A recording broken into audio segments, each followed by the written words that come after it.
नमस्कार मंडळी, तू रे माझा मितवा या मालिकेच्या आजच्या पुढील भागात आपल्याला असं पाहायला मिळालं. आता ईश्वरी अर्णवची समजूत काढत असते. अर्णव पूर्णपणे खचून गेलेला असतो. ईश्वरी त्याला म्हणत असते की तुम्ही फायटर आहात आणि मला माहिती आहे की तुम्ही कधीही हारणार नाही आणि या सगळ्या संकटांना तुम्ही हसत हसत मात द्याल एवढा माझा विश्वास आहे आणि हे गेलेलं वैभव हे तुम्ही पुन्हा परत आणाल एवढी माझी खात्री आहे, असं ईश्वरी आता अर्णवला बोलत असते आणि त्याला धीर देत असते.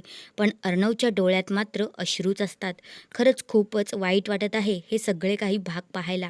दुसऱ्या बाजूला मामींचा तमाशा हा चालूच असतो.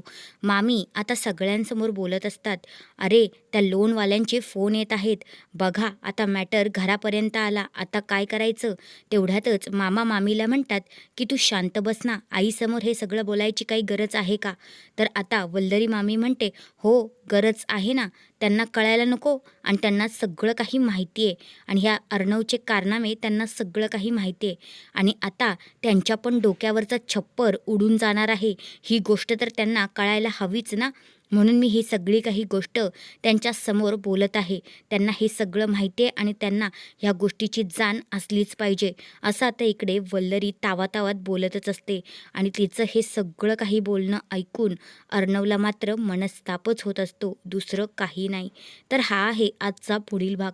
तुम्हाला ती वल्लरी मामी अशी बोलते ती गोष्ट आवडते का, ते कमेंट करून नक्कीच सांगा. धन्यवाद.